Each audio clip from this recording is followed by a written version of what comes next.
the French soldiers are getting tired. Okay. The horses are dying for lack of food. When the horse dies, hey, you have some food. Okay. And don't think that's disgusting because that's actually common in Europe. My students this past trip had some horse and kangaroo. Kangaroo's really good. You got an Aussie? Also, let's see. And then when soldiers die, people took their clothing. Okay. So that you know, because it starts getting cold. What the weather we have now, this would be considered a heat wave in Russia during the summer months. Okay, in the summer it gets into the 60s, maybe 70s, if that. Okay, that's a heat wave. Okay, now we're talking about September in Russia. It's starting to get cool. So Napoleon finds no Russian to battle at the border. Okay, so he starts marching inward, and again, town after town, the towns are all deserted. And Napoleon finally, by September 14th, 1814, he gets to Moscow. And to his surprise, it's also deserted. But it's also on fire. Okay? And this is a plan by the Tsar to get the French into Russia. Because no one understands Russian weather unless you're Russian. No one can handle Russian weather unless you're Russian. Think about this. Look at how you're dressed right now. Okay? Think of what you're wearing now if it's 30 degrees out, 20 degrees out, 10 degrees out, negative 20. Okay? Yeah, whether you're wearing shorts or if you're wearing pants, okay, you're not wearing heavy stuff right now. After a while being in the cold, you're going to be not doing well. Let's be honest. Some of you are complaining how cold it is now in this room. And it's like 70 degrees in here. It's not bad. Think of it if they're on zero outside and you're wearing what you're wearing. Okay? Chris Lady's like, it's 60 degrees. I'm cold. That's right. Now, this was purposely done by the Tsar. What a smart guy. Okay, because as Napoleon marches inward, it takes him longer and longer, and it gets colder and colder. And finally, when he gets to Moscow, Moscow's on fire. But this is when the Russians attack the French. Okay, the Russians attack the French, and by early 1813, Napoleon's forced to retreat. Okay. Don't worry. I thought Now- you said that they got there in 1814, 1812. No, 1812 is when he gets there. Okay, by when Napoleon leaves Russia, he has about 100,000 troops left. Okay, out of 620,000 or so. When he gets back to Paris, there's only 40,000 troops left. 15%. Okay, Or more. I don't even think it's that. Okay. That's hardly anything. Now the rest of Europe's like, ha ha ha. Napoleon isn't this great big Debacle. like superhero anymore. He's weak. So the rest of Europe sees this as their advantage and attacks Napoleon in what's going to be called the Sixth Coalition War.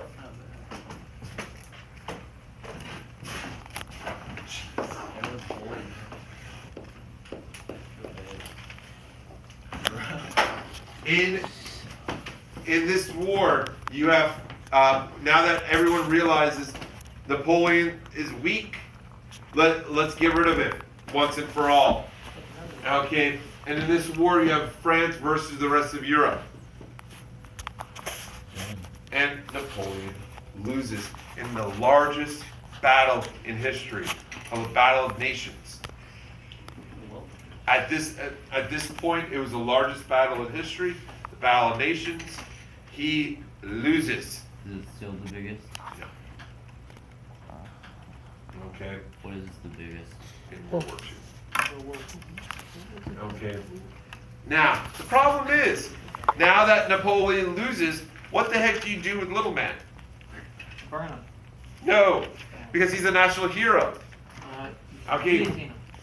No, you can't kill him because the French are going to revolt if you kill him. So what do you do? Exile. So Europe has to figure out what the heck you do with him.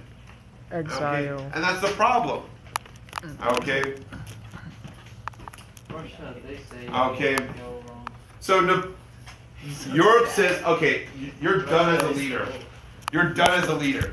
You're going to be forced to abdicate the throne. This is made by the Russian. Okay. And so Napoleon says, fine. Fine.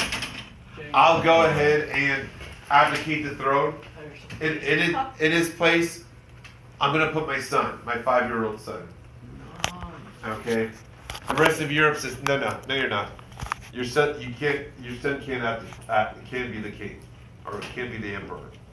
Excuse me, not king, emperor. Okay. In the Treaty of Fontainebleau. Fontainebleau. I'll say it with a French Wait, accent. isn't that the same as the Edict of Fontainebleau? Well, yeah, it's a different one. Okay. In the Treaty of Fontainebleau, they decide that, you know what? We can't kill Napoleon, so let's go ahead, send him off to retirement. Napoleon will get a pension of about 2 million francs a year. He'll get a big mansion. He'll get servants. He'll be put on this island called Elba. Elba is this beautiful island off the coast of Italy. I mean, this is an island that has no extremes.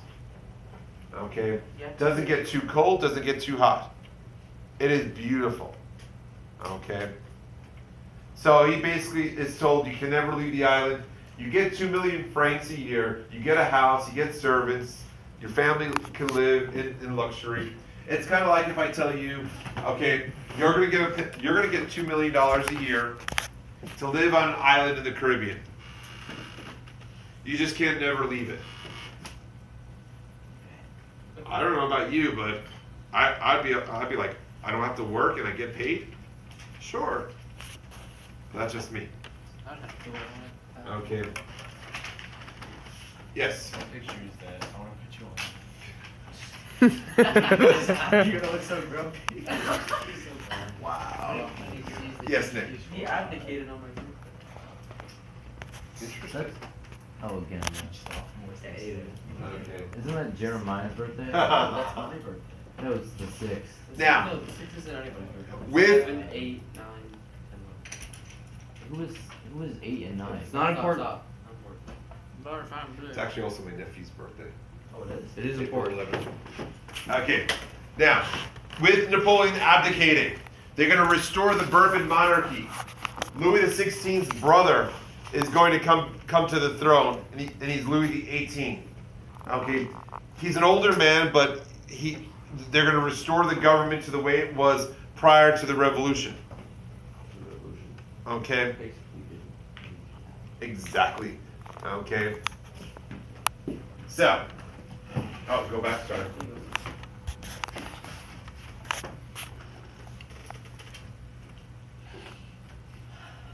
France? When did France stop using francs? When the whole EU. Okay, we're talking about 2000 around there. 1993. Well, yeah, no, but it takes about a decade or so before all the countries get rid of their currency. Why didn't Britain? That was part of the deal. They didn't want because they thought they were superior. It was about, I think it was 2001 when the euro was fully in place. And I still have coins from one of my last trips before all the currency changed. So you have pounds? Well, they still use pounds, but I mean like all the different coinage from the continent. That's right. It was hell. all the different currencies. What about Article 13? Yes. Damn. Does your coin have a face of the queen? The British coins, yeah. Didn't they say that's gonna change when she dies? Bum, bum, bum, Yeah. bum. Oh dang! So that means all the currency's gonna change again. Yeah. Oh dang! It always does. Isn't that like bad for the economy though? No. Really? No, the British currency is kind of interesting. They've been updating it recently, so people can't counterfeit it. Pretty Price cool. discrimination, It's kind of Tom. plastic now. I'm April's up. Okay, here is Napoleon's application paper. It says, oui, I advocate. PPP. Nathan's Okay. is Look at that short guy. Here is Elba, okay, right off the coast of Italy. Beautiful, beautiful. I've been to Capri, which is very similar. It's like is Oh, it's near Monte Cristo. beautiful. Here's Louis XVIII. Look at Oh. that fat boy. Oh yeah. Now, Did he consummate it? Napoleon says that the people love him, and he was considered a national hero. The French people still loved him, and he pretty much says, "Oh wow, I could hear the French people calling my name." Okay, He's psychic. okay. So he tricks the guards, and one night he escapes Elba, and sails back to France, and gets a hero's welcome. Okay. And for the next 100 days, he's going to claim that he rules France with the military support. This is called the 100-day reign. Okay. Well, of course, the rest of Europe is like, no way. We're not accepting this. So this starts, of course, the War of the Seventh Coalition. Again, it's everyone in Europe versus Napoleon again. This time, they realize we can't be nice to him. Okay? We can't be nice to him at all. Okay? You need the dates again? Okay. March to June of 1815. So we left the island. He escaped the island. He tricked the guard. I want to go to the bathroom Did he swim? real quick. To the Italy. No, he told the guard there was one guard that night watching him, and the guard was talking to Napoleon and said, it's our anniversary and such, my wife's anniversary, and she's upset that I had to work tonight, guarding you. And Napoleon's like, well, I'm not feeling well. I'm just going to go to bed early. Why don't you just go with your wife, because you don't want to make your wife angry. I'm not going to go. I'm not going to do anything. I'm just going to go to sleep. So the guard left, and Napoleon sailed away. What happened to the guard after that? He was guilty. I would think he'd probably be in trouble. Okay, so in this war, now they realize we have to finish Napoleon once and for all. And what is the name of the battle that ends this war? Waterloo. Battle of Waterloo. Excellent. You did your reading. It comes. Okay. The Battle of Waterloo is Napoleon's defeat. Okay. Now the problem is, what do you do with little men? Now you. Okay. Kill By us. this point, Guillotine. his wife and children have moved to Austria, so it's only him. So Europe says, okay, we're gonna come up with a solution. Britain says that they have an island that there's a naval base on. That island is literally right there. Bang. Okay, Thank you. right in the middle, right between Africa and South America. That's It's an island called Saint Helena. Okay, and that's exactly where they're gonna move. They're gonna put it. Okay, this little island. It is literally in the middle of nowhere. Horrible weather all year long. It's extremely windy and cold, and it's the type of cold that you never get warm. It's like the bitter, Like what? like wet kind of cold. Like Have what? you ever been there? Okay, I've never been there. Planes can barely land there because of the wind. Okay, the UK built an airport there. It was only open for a year until they closed it because it was unsafe for planes to land. Okay, it's like a bitter cold where you just feel it in your bones. I don't know if you guys know anything about cold, but you have cold, that you just wear a couple layers, you're fine. And then you have this kind of cold, kind of like a Chicago kind of cold, where it is just like it's like this bitter cold, and you just can never get warm. Just the wind. Okay. It's not just the wind. It's just because it's the dampness in the air. That dampness is just making you cold, and you just never warm up. Who were the generals? Okay. Who were the people that defeated Napoleon at Waterloo? The English and the Prussians in particular. What was the Prussian guy's name? I didn't see You don't need to know. Don't worry. He's irrelevant. Okay. This is the house that Napoleon lived on in St. Helena. Okay, he was only allowed to live there with his secretary and nobody else, not even a servant. Okay, and eventually he dies here. How do you shoot? Okay, made it himself. Oh, come on. Okay, he dies here, and for the longest time, the British refused to release the body to the French. Okay, until the British said, "We'll give the body back to you guys if and only if we tell you how to display the body." I know it sounds a little petty, but it's exactly what happens. So the French like, okay, sure. So this is a Legion of Honor, which we talked about.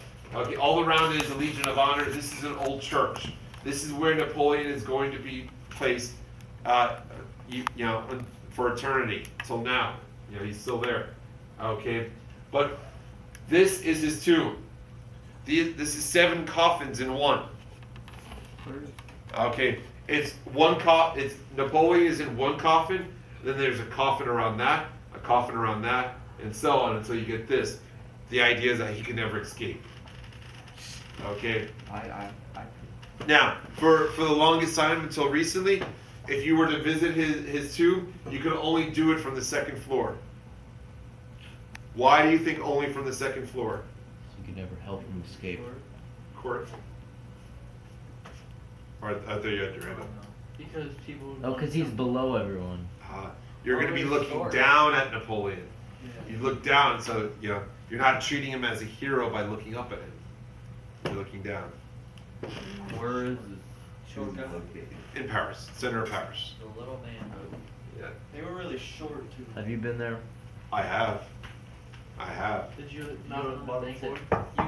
You good now? They were acting kind of short. Here is Hitler's view of Hitler visiting Napoleon's tomb. Hitler's the guy in white. Okay. Did you knock on and say, "You been there?" Other fun little facts. When they built the channel, which is a tunnel between France and London, okay, so that people go by train from Paris to London.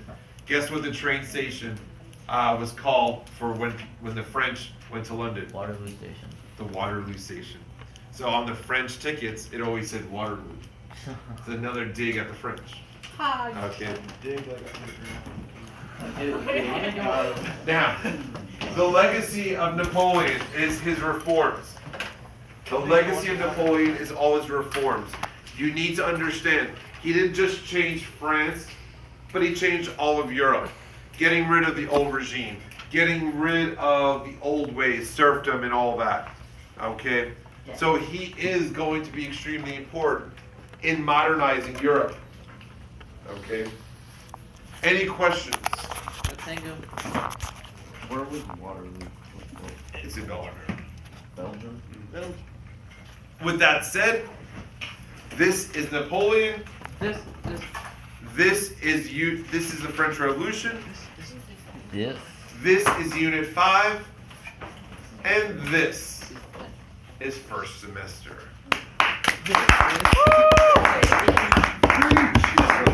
I'm gonna end on Aiden's head.